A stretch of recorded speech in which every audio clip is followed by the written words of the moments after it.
you might not ever hear from a more motivational individual with a compelling story than our guest right now, Damon West.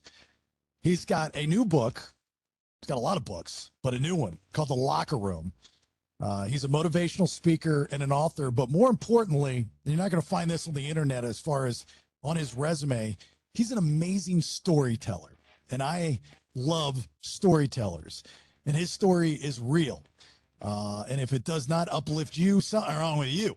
DamonWest.org is his website, but a lot of professional coaches on the college level, professional level, have Damon come in and share their story to the younger guys because it's all about adversity. And if there's a guy that knows about adversity, Damon, my friend, it is you.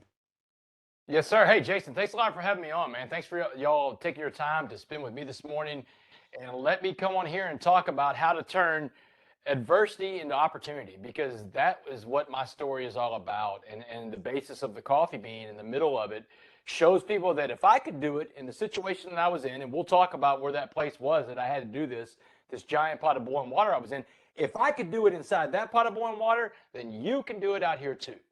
Nothing is impossible. The story of the coffee bean, and if you Google Damon West and you go to his YouTube channel, that's the basis of all of this. And, you know, going back to the beginning, you were a college football quarterback at North Texas. You got into some trouble, and like you said, we'll get into all that.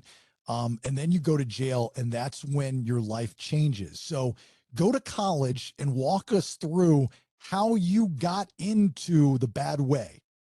Yeah, so look, I grew up in Port Arthur, Texas, a little blue-collar town, little refinery town in southeast Texas, and I had every advantage, every privilege, every opportunity. I was, I didn't come from a broken home, had two great parents. My parents just celebrated 54 years being married, so I had a great foundation, great core values.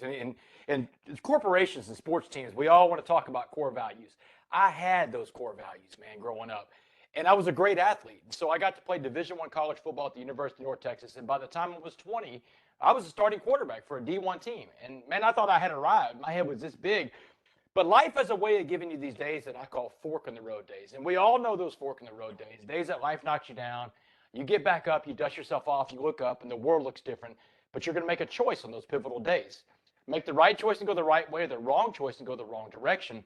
September 21st, 96, we're playing against Texas A&M. It's a beautiful Saturday in College Station. I'm 20 years old. I'm driving my team downfield. But on the third play of that game, I go down with a career and an injury. And I never played college football again. And when I get up to this fork in the road in life and football is gone, that's when I start making a lot of wrong choices because my identity was wrapped up in being a football player. And that's a big mistake that I think a lot of people make. And I made it. I'm not throwing stones at anybody. Back then, in my younger, more immature self, my identity was wrapped up into something external. Big mistake, because I learned as life went on, your identity has to come from within. But when that happened, and my identity was gone as a football player, I got into hardcore drugs, cocaine, ecstasy pills. But I was functional. I was a functional addict. I graduated college in 1999. I moved to Washington, D.C. I got a job working in the United States Congress. I worked for a guy running for president of the United States. In 2004, I moved back to Dallas to train to be a stockbroker for one of the biggest Wall Street banks in the world, UBS, United Bank of Switzerland. But it was at that job as a stockbroker in 2004 that I came up to another fork in the road in life. And it was the day that another stockbroker saw me sleeping at work and said, hey, you can't sleep on this job. The markets are open. You're messing with people's money. They'll fire you for sleeping here. So he said, come on down to the parking garage. I got something that's going to pick you up. And that day was the first day that I ever tried methamphetamines. And I'm going to tell you something. That drug is the most evil, most destructive, most addictive drug ever created by man. I smoked it one time, and I was instantly hooked, just like that. And within 18 months of that first hit of meth, I went from working on Wall Street to living on the streets of Dallas. Man, I'm homeless. I'm living in people's cars, living in dope houses. And then I start committing crimes to fund my addiction, breaking into cars, breaking into storage units, and eventually I started breaking into people's homes, Jason. Did you ever, I always wonder people that are addicted to meth, and when we had the radio show, this would come up from time to time with news stories.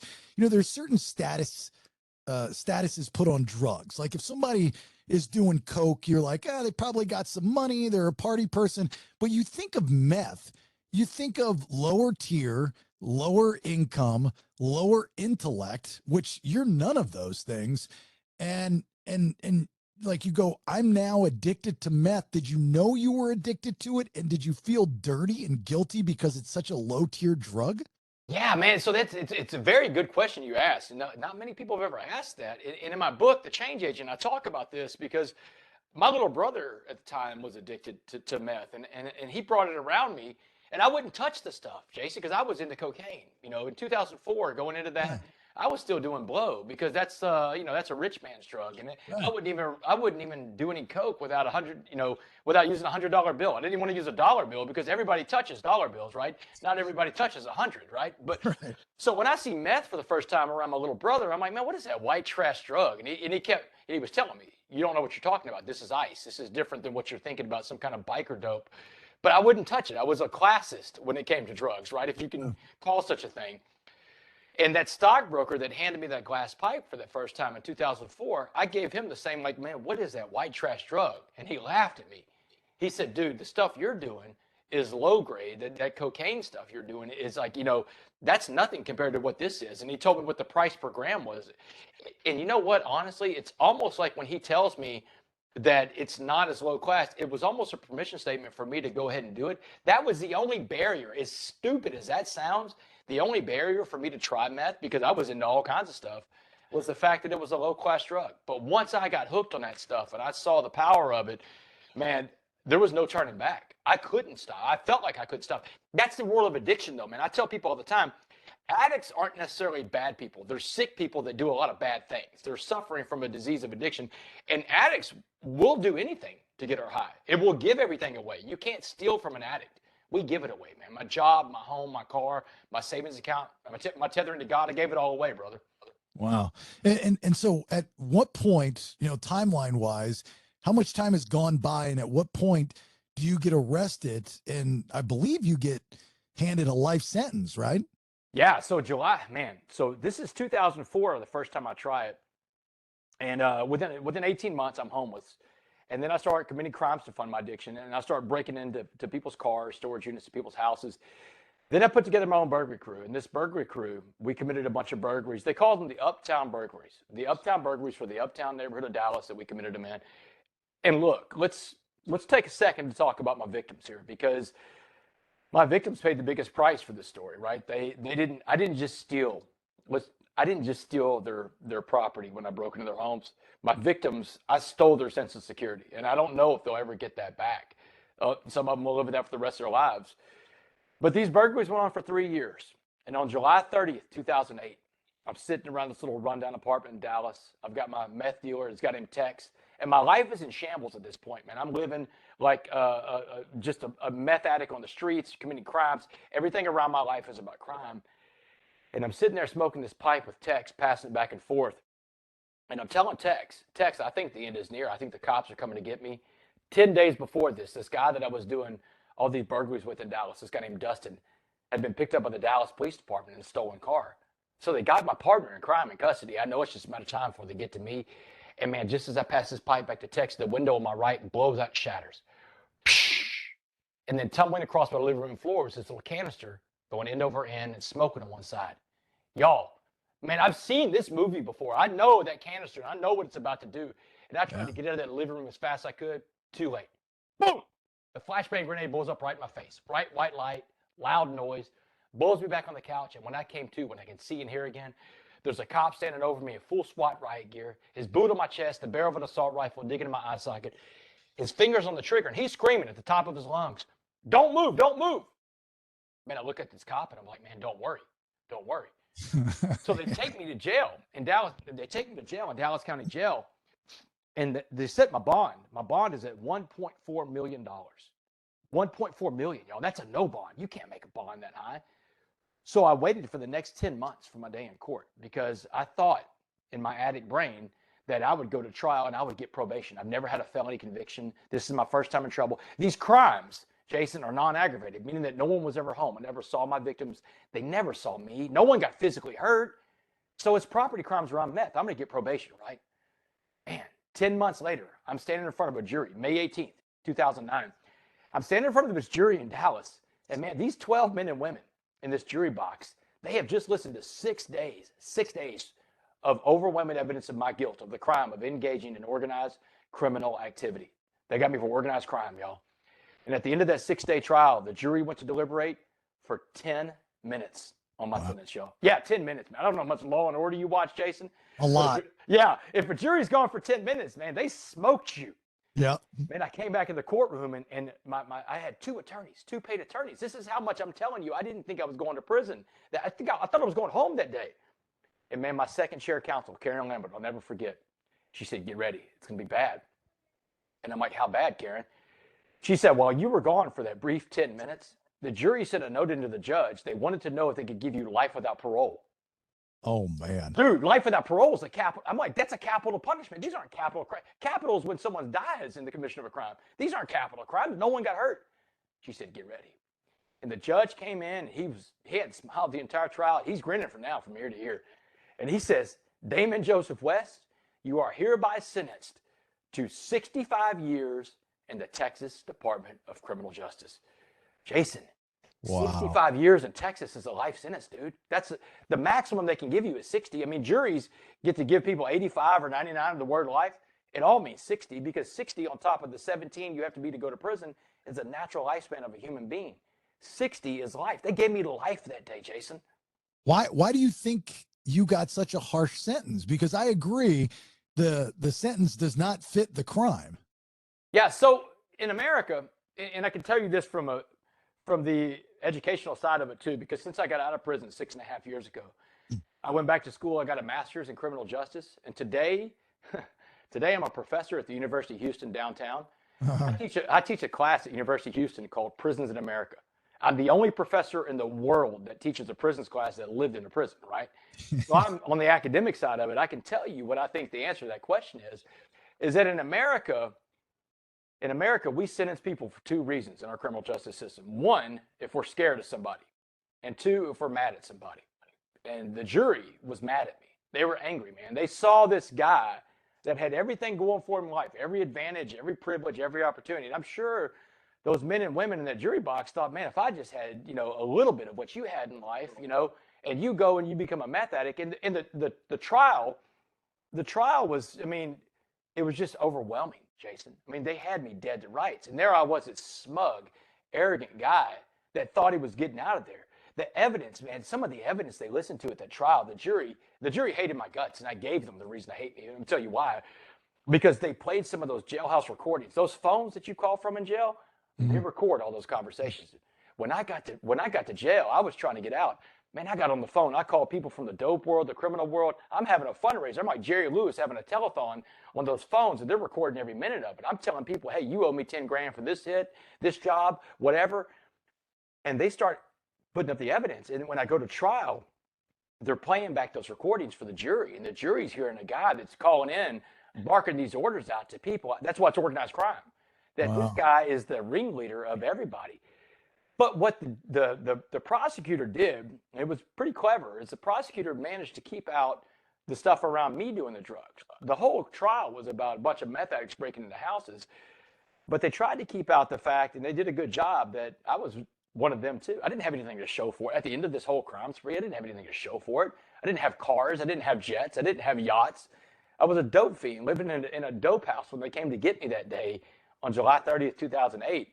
So the jury saw a guy that took all of his talents in life and ran an organized crime ring. And they're like, okay, well, we got a punishment for you. And the part of town that I was burglarizing in Dallas, let's face it, it's the nicest part of Dallas that was being victimized. And I was the guy doing it. So what do you do in a dope house with meth? Like, you sit around with your meth buddies, you do meth, and then you take a nap? Like, what do you do? You're not taking naps, brother. You're not taking naps. For days. Yeah, you're up for a little while. Yeah, I'm a man, got it down there right. In these houses, in my book, The Change Agent, I talk about what goes on in these stuff. You'll have different rooms. This is like, I tell people all the time, that theft and meth go together like rats and trash. That's an axiom. You can take that to the bank. Meth is an insidious drug, and people get on this drug, and first of all, we're unemployable. I say we're because I'm an addict still. I'm in recovery today. I'm in AA. I go to my meetings all the time. I have a sponsor. I'll do that the rest of my life. But when I was in my addiction, addicts on meth. Man, in one room, there'll be people doing the drug. And in another room, there's people, going through mail that they've stolen because they're doing identity theft in that room. And in another room, they're creating accounts or they're making checks. They're doing all kinds of. This is just nothing but a crime ring going on around meth. And this is just meth dens all over America. So much of what you see with identity theft and property crimes and theft is around that drug of meth, man. Meth is the most evil, most destructive, most addictive drug. Well, it wasn't until you go into jail that you get the wake up call of all wake up calls. And that's because of a gentleman by the name of Mr. Jackson, right? Yes. And Mr. Jackson tells you a story that changes the game for you and now has changed the game for a lot of people because that's what the coffee bean is all about.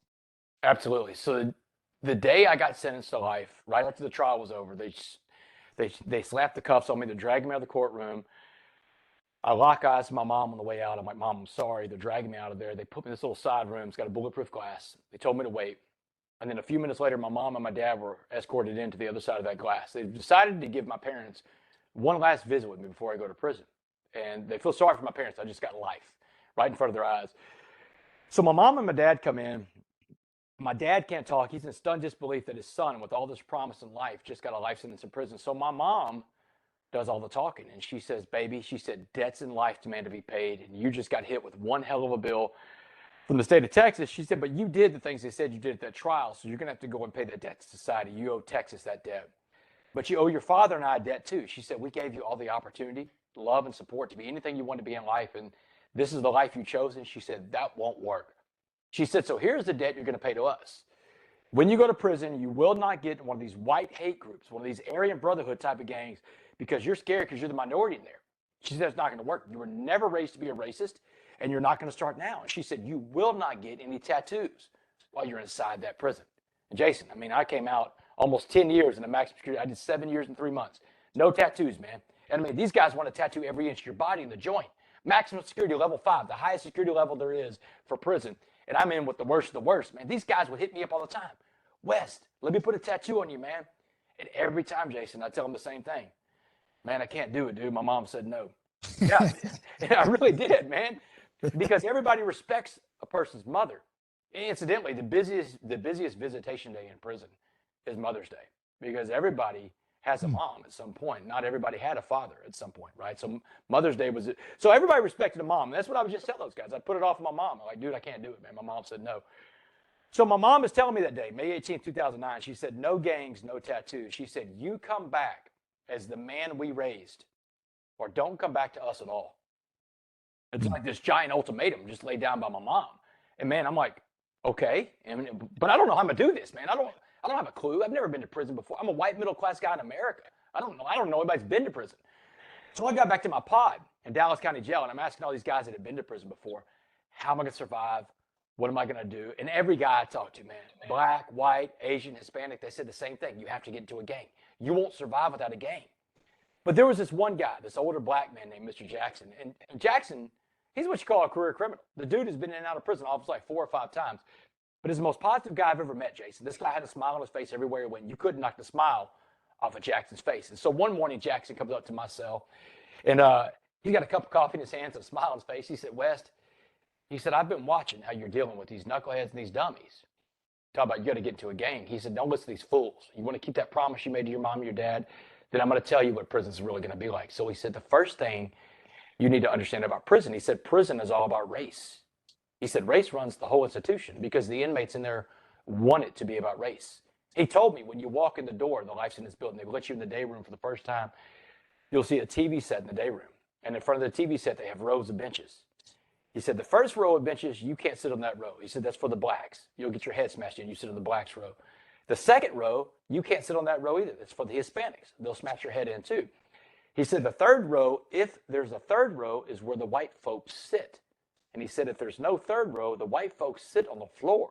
He said, that's just the way the numbers work. He said, it's the opposite of the free world. You don't have the numbers like you have in the free world. The blacks do.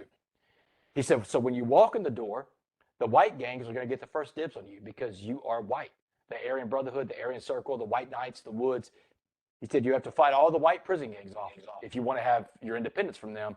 And he said if you survive that and you don't give in to their ideology of hate out of fear, then get ready because the black gangs are coming down. The Crips, the Bloods, the Gangster Disciples, the Mandingo Warriors, they're all going to be happy to tee off on an independent white guy that won't get with his own race, his own kind.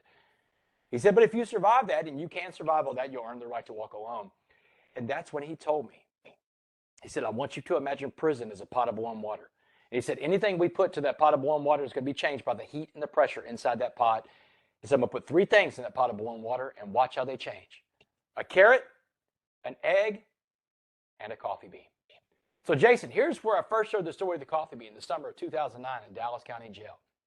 So he said, first things first, Wes. He said, if I put a carrot in that pot of boiling water we call prison, he said, what happens to the carrot? Now, wait, Mr. Jackson, the carrot's going to turn soft. He said, that's right. He said, but the carrot went in the water hard, but the water, the prison, turned the hard carrot soft and mushy and weak. The carrot got beat, he got robbed, may have gotten raped, may have gotten killed. You don't want to be the carrot inside the prison. He said, what about the egg? What happened to the egg in the pot of boiling water called prison? And I'm like, Mr. Jackson, well, the egg will turn hard, like a hard-boiled egg. He said, that's right, Wes. He said, the egg has a shell that protects it physically, but inside that shell, that soft, liquid core, the egg's heart becomes hardened. He said, if your heart becomes hardened, now you're incapable of giving or receiving love. And he said, if you're incapable of giving or receiving love, you become institutionalized and you will not come back as someone your parents recognize because your eggshell will have swastikas tattooed all over it. And then he asked me, he said, what about the coffee bean? He said, what happened to the coffee bean in the pot of boiling water we call prison? And Jason, I didn't have an answer for this dude that day. I didn't know what happened to a coffee bean in a pot of boiling water. And that's when Mr. Jackson, a man that looked nothing like me, didn't come from the same part of America that I came from, didn't believe the same things I believed in life fundamentally or spiritually. This is a black Muslim man from the streets of Dallas, Texas, man. I'm a white Catholic guy from a little bitty town called Port Arthur, Texas. But this guy, so different than me, shared with me one of the most important and transformational messages I've ever received in my life. And I tell people all the time, the lesson there is this.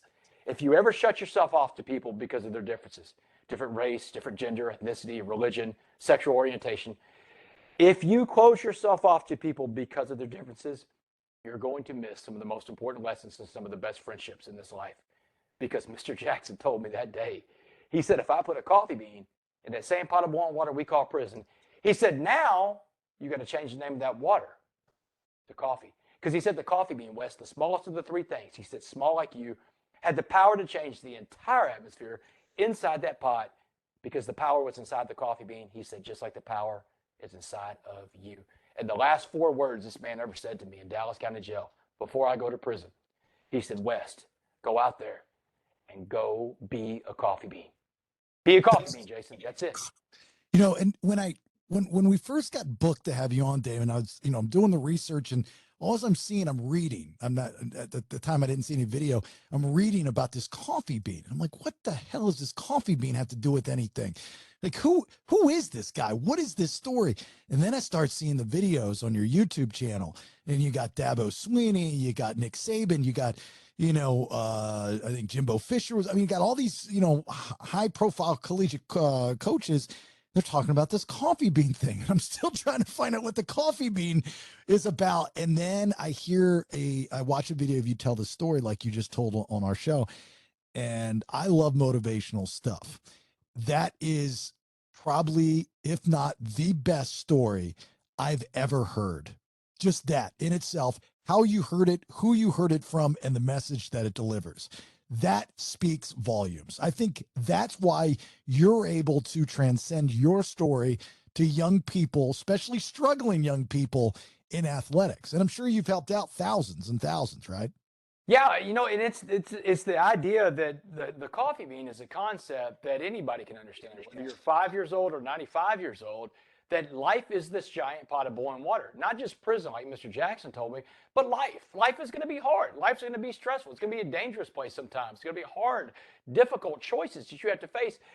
But you've got 3 options in life. You can be like the carrot that turns soft and sad and weak, and guess what? You're going to be the carrot. Everybody's going to be the carrot sometimes. That's being sad. Being sad is a natural human emotion. It's okay to be the carrot, Jason. Just don't get stuck there. Then there's going to be those days that beat you down and make you hard and mad and mean and angry, and everybody pisses you off. Those are egg days. And if you're anything like me, you get a lot more egg days than carrot. I got a lot more egg days under my belt than carrot days, man. You're going to be the egg sometimes. Being angry is a natural human emotion, but you can't get stuck there because you do have a third choice. Everybody, we've all got this third choice, and it was that third choice that I took with me inside that maximum security level 5 prison, the hottest pot of boiling water there is. Because Jason, I'm going to tell you, man, I talk to people all over the world. People tell me all the time their biggest fear in life is to have to go to prison, and there's a reason why. There's a difference between fear and danger. I tell people all the time, fears aren't real. That's how you perceive a situation. That's an emotion you feel towards a situation. Danger is real, though. You have to respect danger. And prison is dangerous, especially the level of prison that I had to go into. But I chose to be a coffee bean inside that prison. And it took a long time. It took battling after battle, and not just physical battle, spiritual battle, mental battle, to become the person I am today. The person I am today was formed inside of that hot pot of boiling water called prison. But it's the whole concept, like I said before. You've got that third choice. And if I could do it in there, then you can do it out here. Because we all have the choice to choose to be like that coffee bean. You know what a coffee bean does on a carrot day or egg day? Stops the day and starts it over, man. You can stop your day anytime you want, man. I start my days over all the time. 9 o'clock in the morning, 9 o'clock at night. Take a step back, take a deep breath, and man, say it out loud. Don't listen to yourself. Talk to yourself. Tell yourself, man, I'm not going to be the carrot. I'm not going to be the egg. And then jump back in your pot of boiling water called life. And you tell life, you know what? Turn it up. I got this. I'm a coffee bean. And the longer the coffee bean sits in the pot of boiling water called life, the stronger the pot of coffee is going to be. And my life is a testament to that, man. Jason, man, Dabo Swinney, the first coach in America to really put me on with all these other coaches, he heard the coffee bean story for the first time and calls Nick Saban. He calls all these other coaches up. But then he calls a guy named John Gordon. You know, John Gordon is his friend, comes in to speak to the team. John calls me up one day because Dabo gives him my number. And John is a huge motivational speaker and author. And this man, I mean, he's sold 5 million books. John's huge. And John's like, listen, man, the world needs this coffee bean message. But this is right before the pandemic. He said, the world needs the coffee bean message. Let's write a book. We'll call it The Coffee Bean, Damon. He said, this is one of the best messages I've ever heard wrapped up with your story. He said, the world needs this message. And that's really how I came to be, because of Dabo Swinney and John Gordon. Wow. I did not know that. Yeah. So you talked about, you know, obviously you're out of prison now. You've been out for, you know, a few years, as you just mentioned, but you were sentenced to 65. So how does Damon West get sentenced to 65 years and only serve, what, a sixth of that? So here's the deal. In Texas prisons, they have crimes that are aggravated and they have crimes that are non-aggravated. Aggravated crimes are crimes where people are physically hurt. These are crimes where there's a physical victim, you know, people that are murderers, rapists, child molesters, you know, people that have assaulted other people. Those have a physical victim. My crimes don't have a physical victim. They're property crimes around meth. So here's the deal that Texas says. If you have an aggravated crime where there's a physical victim, you have to do half of your sentence before you're eligible for parole.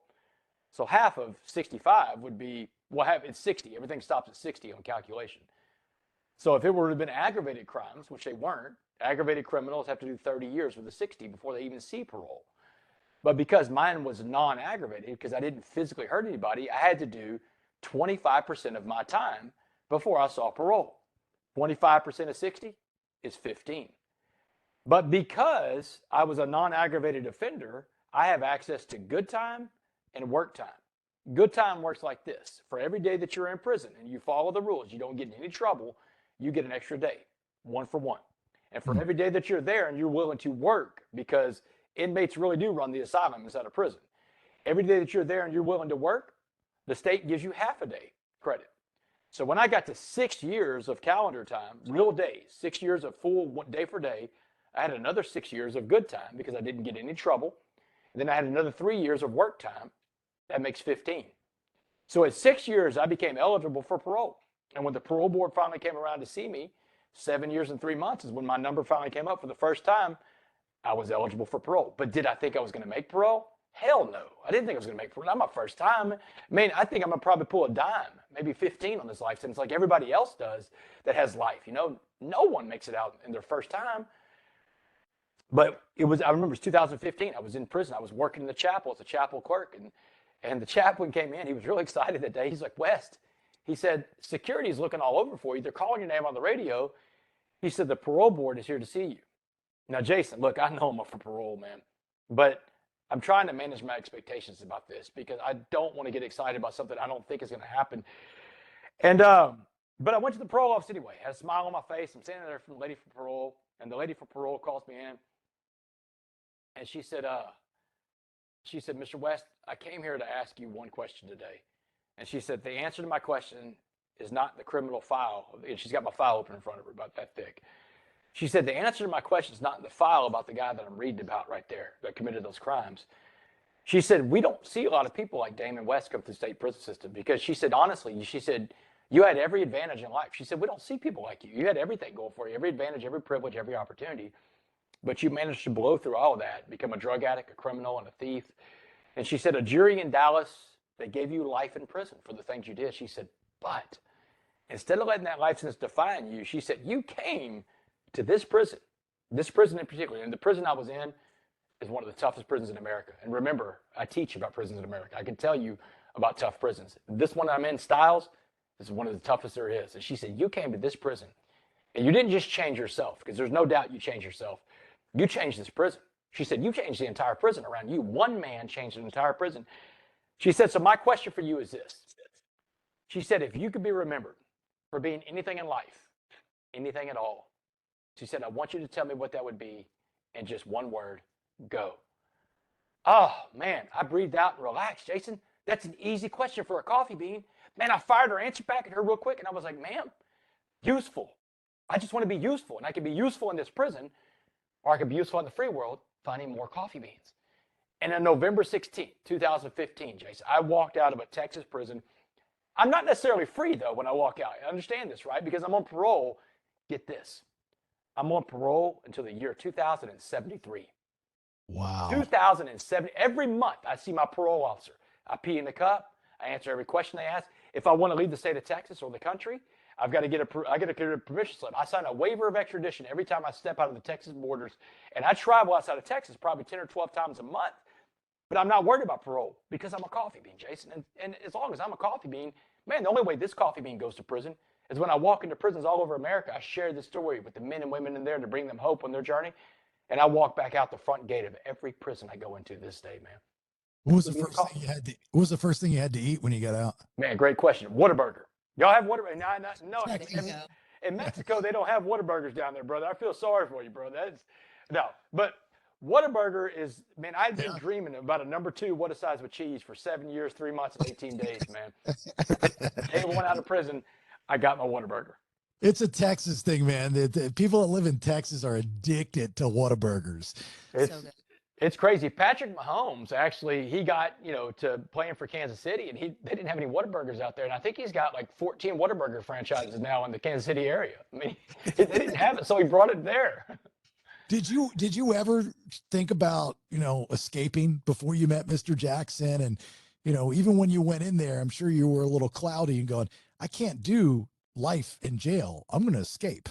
No, I never thought about escaping. I'm going to tell you why, because I understood the parole time chart, and inmates in there, they call it the Inmate Information Network, kind of like the World Wide Web. And the inmates can tell you a lot of stuff about the system because they've been in the system all their lives, and everybody around you is adept to it. And so I know the time chart. I know that if I follow all the rules, I do everything I'm supposed to, I'm eligible for parole at 6 years.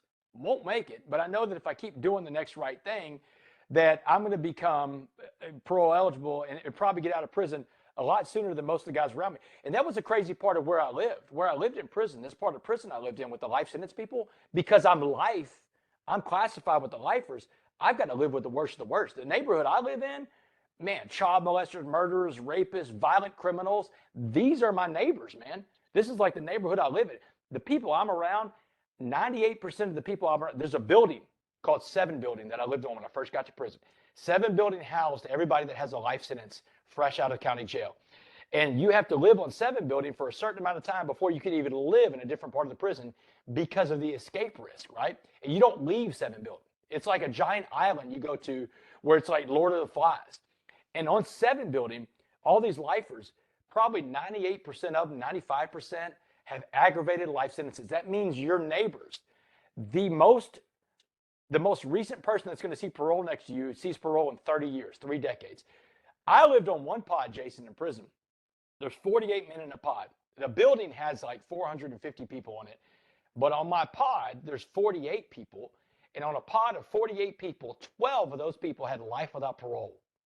Life without parole. These are people that never are going to see parole. They are nuclear bombs that you cannot get around, because if these people decide to blow up one day, that's it. They're taking everybody with them. These are dangerous people.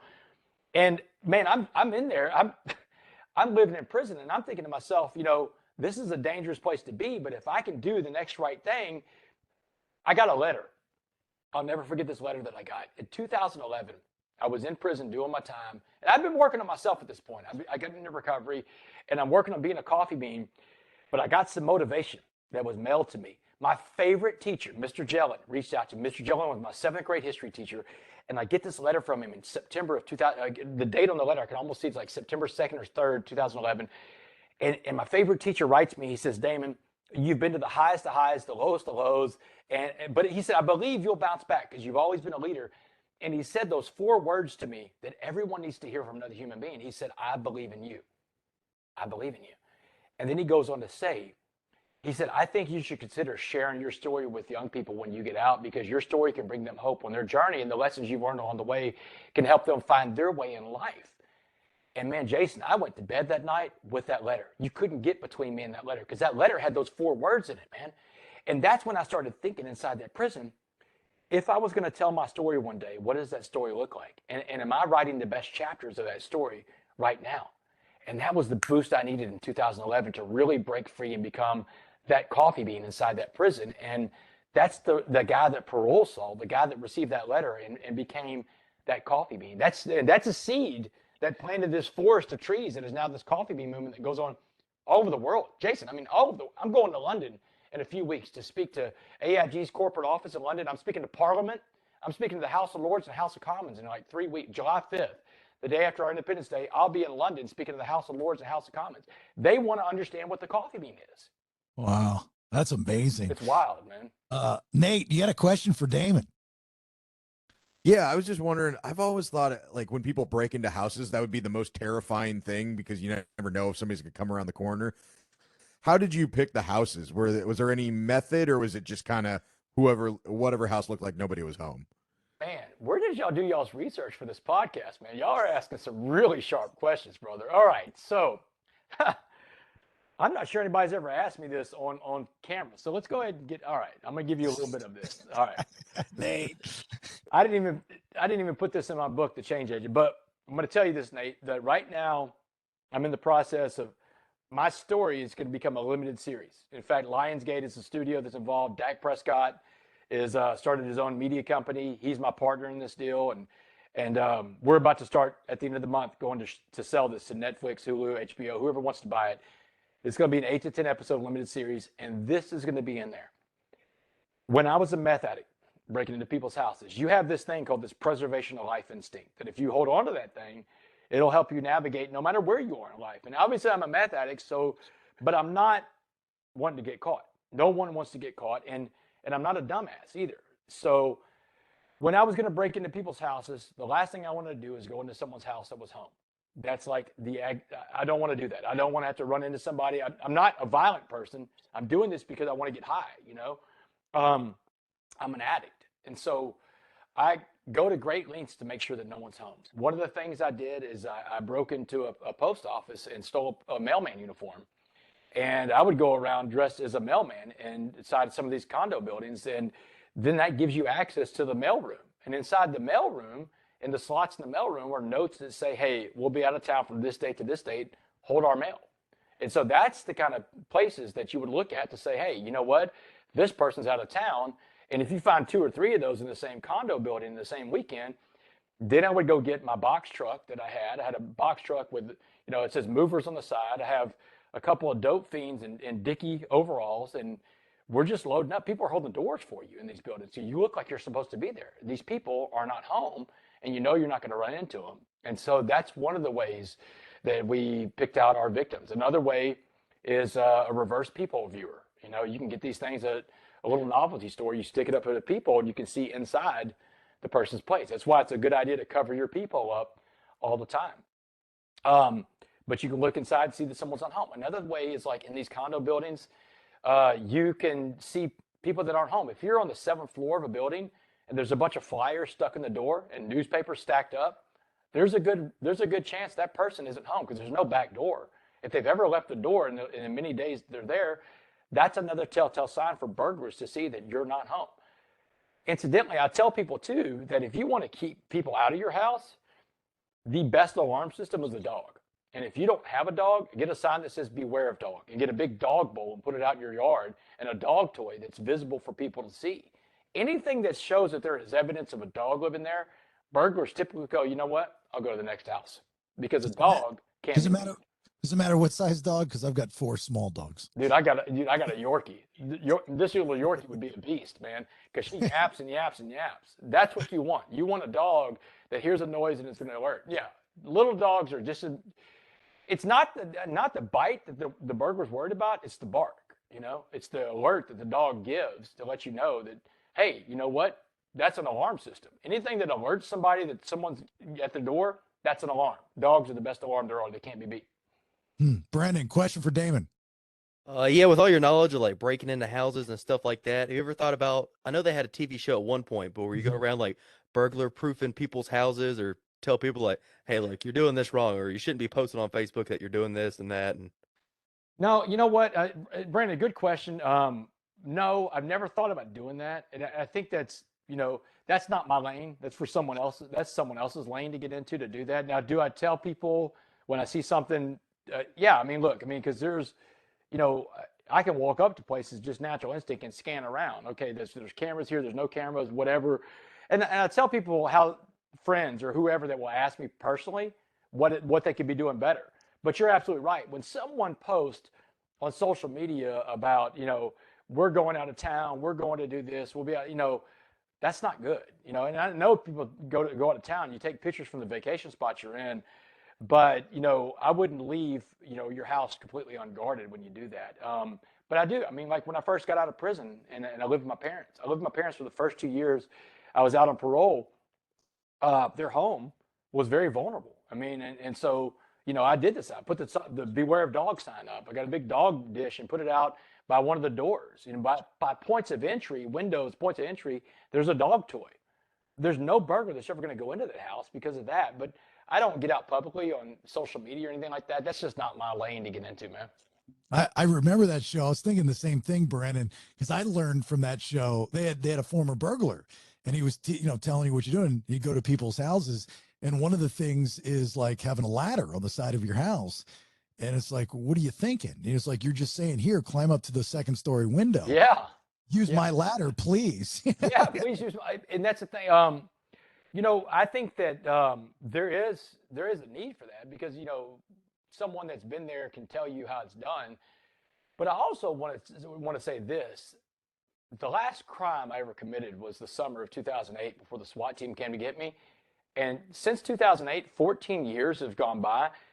The advancements in technology, the stuff I used to do, I don't even know that it could be done now. Not with Ring doorbells, not with the fact that everybody walking around has a video camera in their pocket. I mean, they have so many ways. There's cameras on the streets everywhere.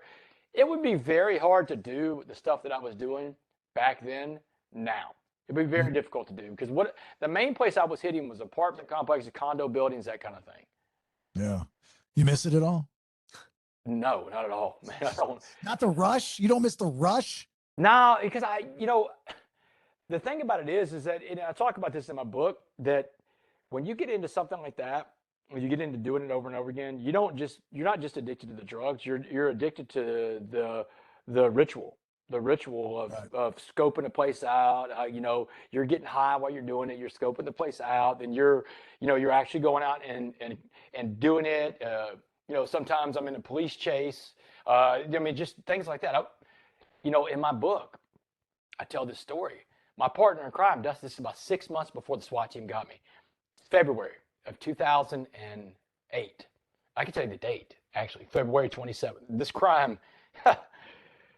So my partner in crime, Dustin, has one of these stolen cars from one of the burglaries. And we've both kept a car or two, but I changed the VIN number out. I've got diplomatic plates on this one vehicle that I have, so you can't even pull it over, right? So, but he's got a Mazda RX-8 that he's kept from one of the burglaries, and this fool goes and puts glass pack mufflers on a stolen car, right? And when he took it in to get the glass pack mufflers done, he signed this thing to get 10% off or something like that. It's like but he put his real address and his real name on there.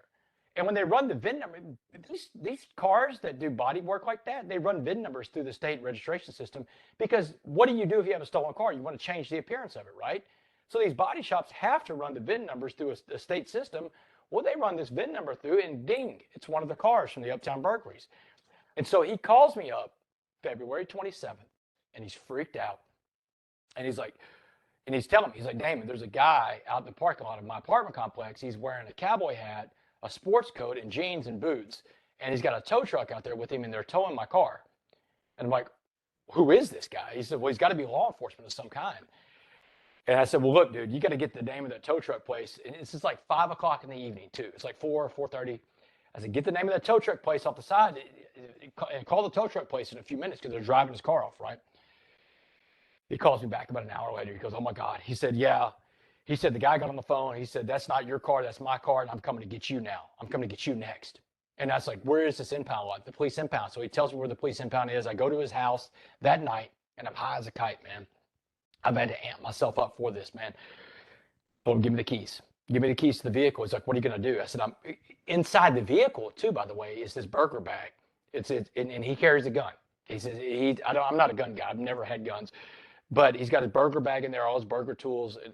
A gun is in this car. And I'm like, my fingerprints are in this car, but his bag is in that car. I said, give me the keys. I'm going to the police impound, and I'm getting that bag out of that car. And I'm like, because I'm banking on the fact, Jason, that, hey, this guy is a cop. It's 5 o'clock. It's quitting time. He's just put this vehicle into a police impound. There's no way that he's going to mess with this thing at 5. He's going home, man. That car is safe. No. I'm going in that car that night, and I'm going to get that bag. So I drive to this police impound lot in a town called Haltom City. And I find the impound lot. I'm driving around. I can't see the vehicle, and it's got this 8-foot wall around it. So I go into the neighborhood across the street, and I'm looking for a house that's vacant, and I find one. This house has got a for sale sign outside. You can look in the windows. There's no furniture in there. So I park in front. I go around back. I break into the house. I get access to the garage, get the garage open. And now I go, I've got night vision goggles, I've got a screwdriver, and I've got the key fob to this car. And I walk, 2 or 3 blocks across the street, across this highway, and I go to this police impound lot. And I've got these night vision goggles on, going through the woods out there by the police impound. And I get up in a tree, and let's say the police impound lot looks like a baseball diamond. Home plate is where the gate opens up, that the trucks come in and out with the tow trucks. And inside all along is that infield is just cars in the police impound lot. And along the outfield wall is cars. So let's say it's center field, and there's a tree out there in center field outside the police impound lot. So I climb up the tree, and I'm looking around over the police impound lot. I'm looking for this car, and then I look down below me, 20 feet below, and there's the car. It's right below me. I'm like, oh, man, whoa. So I'm like, then the thought goes through my head. I can take the whole car. I'll just get the whole car. I'll just steal the whole car while I'm here. Why just get the bag, right? So, man, I hit the key fob, which in the middle of the night, it sounds like a sonic boom. Boop, boop, and there's a dog over there by the guard shack. Now, the guard shack is covered up by a bunch of other cars. So I drop into this car. I close the door shut, and the dog comes. I can hear the dog around me, walking around. He can't find me. He can smell me, but he can't find me. So eventually the dog leaves. And I sit up in the car, and I look around. I'm in center field, man, this police impound lot. Cars all around me. They've got 3 trucks running on a rotation. I've been watching the trucks from up in the tree, too. So they've got 3 trucks running, and the truck just left. So I'm like, you know what? I know what I'm going to do. So I drive. I turn the car on. First thing I hear, vroom, from the glass packs this fool put on this car, right? I'm like, oh, man. But I calm down. So I drive the car, and let's say I'm taking it between the second and third base line of cars. Now I'm rounding the corner from third to home, and I stop the car right there between third and home. Home plate is where the gate is. The gate opens up like this. And I'm on that third baseline. I'm waiting for that truck to pull in. It's going to be carrying that car in the home plate, right? And as soon as I see the lights from the tow truck that comes next, and I start the car up, and I put it in first, and I let this tow truck driver come through. And as soon as I see the front of the car that he is towing in at that night, I punch it, man. I drop the hammer down, and I'm going full speed at this guy. And one of two things going to happen. Either he's going to press the gas and go forward, or he's going to stop, and I'm dead, man, because I'm going to T-bone this guy in a little Mazda, in a RX-8, a little Mazda RX-8, man. But he presses the gas. He presses the gas, goes forward. Man, I get to the gate, and I hang a hard right, and I'm doing a donut, and I look up. I'm in the parking lot. I'm out. I made it out of the police impound. I've got the car with me. I've got the burger bag in the back. I haul a butt to the house I have across the street, man. I back into the garage. I clean this thing down, take the burger bag out. Everything in the car I take out, the spare tire, the tire tool, everything like that. And there's nothing in that car. I'd clean it down. I mean, it is the cleanest the car's ever been. There's not a fingerprint left on it. I leave the car at that house, and I hop in my car, and I go. I mean, this is the kind of stuff that happened in the burglary spree of the Uptown burglaries. I mean, you asked me, do I miss it? Hell no, I don't miss that. I don't miss. That's crazy, man. Think about that. Think about that story, man. You steal a car from the cops? That's like, I don't even like making my bed or cutting my toenails. I mean, that's a lot of work to go into dealing with that car, or man, just to make sure you're covering your ass. Jill, do you have a question for Damon? Yeah, Damon, your story is so incredibly inspirational. Thank you for talking to us. Thanks. But I was curious, do you ever see yourself opening, this is all because you're a recovering addict. Do you see yourself ever opening like a rehabilitation center or anything like that? Or even like a church? I think I'm not sure if you're religious or not, but you just have the energy. You sound like you would be an excellent pastor. Yeah, I'm definitely religious. And I would say that being in recovery, it sounds like you know a little bit about recovery. Being in recovery, I think the best way to get through to people in recovery is you allow them to pick whatever their higher power is. I'm a Christian, so my higher power is Christ. But I do know that not everybody is a Christian that's an addict. So people have to have the freedom to go around with whatever they think is going to keep them sober. And I believe in a 12-step program recovery type deal. But would I start my own program? I don't know. I would like, and I'm going, just because I believe the 12 steps works I don't think the 12 steps are the only way. Let me say that too. I think that every addict has to have a program recovery. I'll say that again. Every addict has to have a program recovery. If they want to have a life where they can be useful again and live with their addiction, because you'll never get well. You can get better, but you're not going to get well. You're not going to get cured of this stuff. You're going to live with this stuff. But if you have a program recovery, you have tools on how to live with it. Right now in my life, I don't see myself doing that, but I do understand what you're saying, Jill. Yes, I think that there's a lot of a positive effect I could have out there. Perhaps maybe teaming up with someone that already has one would be the best thing for me to do, because I'm so busy. I'm on the road. I don't even get to sponsor anybody right now anymore, Jill. When I first got out of prison and I was sponsoring people and I'm in recovery, I've got a sponsor. I talk to my sponsor almost daily. And incidentally, my sponsor is a middle school dropout from Boston. He's like 72 years old. But this middle school dropout from Boston that's sober and been in program recovery for 35 years is my guru. Man, my biggest confidant in life that helps me navigate life is like a sixth grade dropout. But that's the power of a program recovery, man. Because people's biggest mess becomes their message. And yeah, you're right. There's definitely something more I could do. Maybe teaming up with the right person to do it. How about this? Get clean with the dean of Coffee Bean. How long did it take to come up with that one, Jason? Right off the top of my head. As soon as she asked that question, I just thought of it. I'm like, dude, I can see it now. Get clean with the dean of Coffee Bean. I love it. DamonWest.org, and then you have these motivational videos. It's a nice little gimmick. I like it. Isn't North Texas, isn't that the team that was in Unnecessary Roughness? Scott Bakula. That's it, man. Yeah, but wasn't that in the movie? Isn't that in the movie? So the movie Necessary Roughness was filmed at the University of North Texas. They were the something Texas Armadillos. Armadillos, yeah. We were the Mean Green Eagles. So, but yeah, it was filmed at our school. In fact, when I went on my recruiting trip to play quarterback there, they were like, "Yeah, this is where they filmed it, and that's the shower where Kathy Ireland took a shower in the movie." So it's like, yeah. So, but yeah, it was filmed there. Because the same colors, green and white, straight arrow, Gennaro. Love that movie. You are bringing back that's a blast from the past, brother. Yeah, it was good. Yeah, I'm looking at the helmet and the backdrop, and I'm like, God, man, that looks like the North. It's like, I think it was North Texas, the Armadillos. I was like, I know it's a movie, but I think that's where they got their inspiration from. Yeah. I before we let you go, I also see that you're married. I'm assuming that's a picture of you and your wife in the back. I see your wedding ring. Did you meet her before or after? Man, this is one of the best parts about my life. And look, whenever I go into prisons all over America, It never fails. There's always a male or female inmate that I'm talking to because I go into men's, women's prisons. They'll hear this stuff about my life. And you've heard all the stuff I've done in 6.5 years, man. It's like there may be 4 or 5 people in the history of incarceration that have flipped it on its ear like this, man. I'm a professor, Jason. I mean, I teach about this stuff. I go, corporations all over America bring me in to motivate the U.S. Army. The U.S. Army brings me into Army bases all over America to teach the soldiers about having a coffee bean mindset. So there's so much stuff for a person that's incarcerated to look at in my story and be just give them hope. But it never fails. There's always a man or woman that comes up to me afterwards like, hey, Damon, your story is amazing. But of all the things that you've been able to do in life, I want to know how you did that. They point to my wedding ring. They want to know how, because I know what it's like to lay in a prison bunk and think, man, I'll never find someone that will love me. Not with all the mistakes that I've made, all the things that I've done. No one's ever going to love me again. And if I did find someone that would love me, then their family's going to have a problem with. Somebody's not going to be able to digest what I've done. And my life is just going to be impossible to find love. Everybody because at the core of being human, man, we just all want to belong and be loved. That's what human beings want, man. That's what we desire. We get away from that, and that's where the hate and division comes in.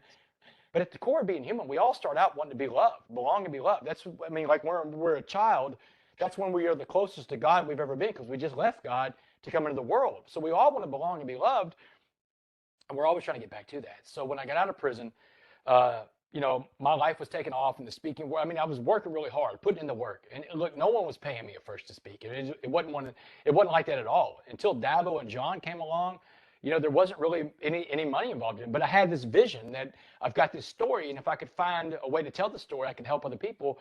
And along the way, I meet this woman named Kendall Romero. She's a nurse practitioner, and it's crazy, man. Kendall and I started dating. I lived in my parents' spare bedroom when Kendall met me. I work at a law firm. I make a little bit above minimum wage. I'm just out of prison.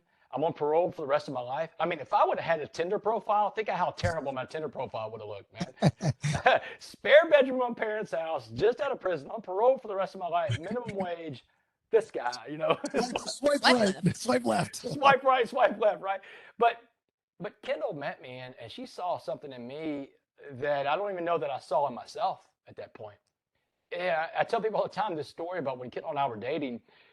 We were at my parents' house, and I'm trying to get my first book, The Change Agent, published, and no publishers will touch my book because who is Damon West, right? Who is this guy? But there's one publisher, Post Hill Press, that is willing to listen to me, but they want to know what my social media outreach is like. Literally, Kendall and I are going through my Facebook, Twitter, and Instagram, and we're writing down which date I had a post, how many likes that it got, how many views of each video.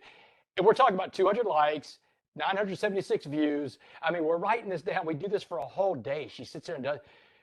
I still say, man, I don't know what she saw in me because she was there before all this big stuff was going on. But I found my soulmate in life in Kendall, and she's got a daughter named Clara. And after about 6 months of dating, you know, I got to meet Clara and hang out with Clara. And then we got married. Get this. Kendall and I got married on May 18th, 2019. I started this podcast out talking about a different May 18th date. May 18th, 2009.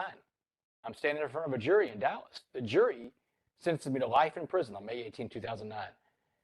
May 18th, 2019, 10 years to the day that I was sentenced to life in prison. I got married for the first time. I became a husband and a stepfather 10 years to the day that I got sentenced to life in prison. Or as Kendall's told me before, you went from one life sentence to another, brother. But I'm much better this time. Boy, my cellmate's so much better this time.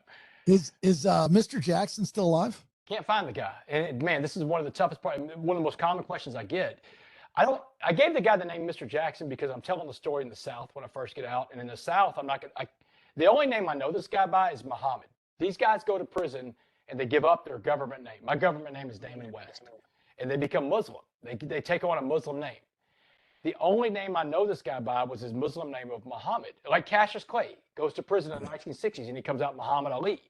This guy's name is Muhammad. I don't know him by any other name. But when I go around and start talking and telling the story of the coffee bean, I'm thinking, man, I don't want to kill the message because of the messenger. I'm not going to go around the South and saying Muhammad told me this and Muhammad told me that. It might kill the message. So I just gave him the name Mr. Jackson. But the reality is I can't find Muhammad. And I've gone to Dallas County Jail. I've asked them, same thing. You have to have, you have to have a birth date, a name, some kind of vital statistic that we can look this guy up in our system, because we don't look up people by they said by their nicknames, but that's his Muslim name. It's very serious to him. But I'm hoping that he can find me at this point, or someone in his family can find me if he's still alive. Because with Dak Prescott involved, being the quarterback of the Dallas Cowboys, this guy was from the streets of Dallas, man. I'm hoping that it'll bring enough attention to it that he can find me. I got a hell of a story for him. Would you, if you do find him and he's alive, and even if he's deceased and you can find his family, would you give him some kind of percentage of your earnings? Because this whole thing is because of him and the coffee bean story. Absolutely. I would Yeah. love to take care of him. I think that would be another great story in itself. I Like agree. what could happen to this man that, what did he see in me, man? Why did he do that? Why? Because he went against all the racial code in county jail to help this white guy out, but he saw something in me, and without him, I'm not where I am today. So if I could find him, and I don't know what kind of condition he's living in if he's still alive, but if I could pull him out of that and put him into a new life, wouldn't that be an amazing story too in itself? I mean, it would give people that idea that you need to always treat people right and be kind to people, no matter where you are in life or where they are in life, because you never know how that comes back around, not just to you, but to other people in society. Think about that, Jason. This black Muslim man in Dallas County Jail in the summer of 2009 shares with this little white guy that he, by his own admission, he thinks I'm going to become an egg when I'm in prison, because prison's the hardest place in the world. But he shares with me this story anyway, and he helps guide me through there. Every day he comes up to my cell, to my bunk, and he picks me up like a ray of sunshine in the dark place. Without him doing that, without that act of kindness, without him being a coffee bean, I'm not where I am today. So, I mean, I would do whatever I can to take care of him. Absolutely. I wouldn't even say a percentage, because I would just say, let's figure out what makes your life the best. Well, I'm here to tell you, Damon, that black Muslim man that you call Mr. Jackson is now a white podcaster in Atlanta that goes by Jason Bailey, and I'll take 20%. I don't think that's going to fly, Jason. Damn, I thought I could trick you too. Gosh darn it. I was just in Atlanta 2 weeks ago, man, talking to Chick-fil-A's corporate headquarters, man. Really? My buddy it just got Brian Malayas just got a job high up with Chick-fil-A in their corporate department. I wish I would have known that. I would have loved to have met you. I would have driven they have over every Monday they have a devotional prayer thing, a devotional meeting. So I got to speak at that and meet some of the Chick-fil-A folks at corporate. Great people, unbelievable. I mean, their campus is amazing. You ever been to the campus before? No, I didn't even know they had a campus. Brandon, you know they had a campus? Yeah, we used to do irrigation up there. It's a nice Oh, place. beautiful. It's in what, like Fairburn area? By the airport. I mean, it was right down the road from the airport, right down the road from Hartsfield. It's kind of like Fairburn area ish. They have access to free Chick-fil-A all the time. Yeah. Man, that in and of itself. Look, my little stepdaughter loves Chick-fil-A. I mean, Oh, I was mine's- supposed to come back with gift cards and everything, but I didn't. I just came back with a great story about speaking to Chick-fil-A. I'm a stepfather as well, and I have a stepson and a stepdaughter. And my stepdaughter, she's my daughter, but just probably same in your case. But she just turned 17. Chick-fil-A's and Starbucks. That's all we need in life. Chick-fil-A and Starbucks. Dude, that's what I look for when I'm on the road. I'm like, because I have to watch. I mean, you see me. I just got done jogging before I did this podcast, but I mean, I'm on the road. I'm looking for Chick-fil-A's and Starbucks, man. I get the grilled chicken at Chick-fil-A. At Starbucks, I get the egg white bites in a nice. You ever had a nitro cold brew? You ever had one of those? Yeah, they're Talk good. about delicious. getting jacked up. But Jason, you said something, man. You're a step parent, man. It's one of the best roles in life I have is to get to be a stepfather, man. Whenever I was dating Kendall and before I met Clara, she told me, she said, "Hey, listen, Clara's got an amazing father. She's got a great father, and her father loves her, and she loves her father so much. And you don't have to worry about trying to fill a role to be Clara's dad because she's got a great dad. So what you need to concentrate on, Damon, is being a role model to her, being a positive person in her life, make her a priority." And she said, "Let Clara come to you. And if you'll do all these things, be a positive influence in her life, be a role model, be her friend." She said, "Just try to be her friend." She said, "Y'all have a great relationship." And I'm going to tell you something. That coaching has been some of the best coaching I've ever had in life, because Claire and I are buds. She's got a great. Her dad's amazing, man. She has this great relationship with her father, and they love each other. And I'm on the road a ton, so she has this great relationship with her father in her life, and I'm her stepdad. And being her stepdad means that I'm her friend. I'm a role model, and we're buds. I mean, she calls me Damon. I call her Clara. But being a stepfather is one of the most important jobs I have in life, man, because that's this kid that I can positively impact every day that I choose to. And I tell you, man, it's one of the coolest things. One of the coolest hats I get to wear in life is to be her stepdad. Well, I second that. I grew up a bastard, not knowing my biological father, just reconnecting actually with one of my biological siblings, which is, a pretty cool story. But my daughter is, my little princess. She does no wrong. She really doesn't. She's a great, great kid. But when you're able to, I had stepfathers my entire life and they were kind of dicks. And they very rarely taught me something of importance. But when I'm able to teach either one of my stepkids something, and I see that they get it, I'm like, like yesterday, I had a talk with my daughter. I was like, hey, you want to come to the gym with me and mom? And she did not want to go, even though she's an athlete, she's a cheerleader. And I said, something's up here. What's up? She didn't want to go because she had just broken up with her football boyfriend. The kids are at the same gym that we go to, maybe some body stuff and whatever. And I said, you never, on my watch, let anyone else dictate your day. I said, so I need you to do me a favor.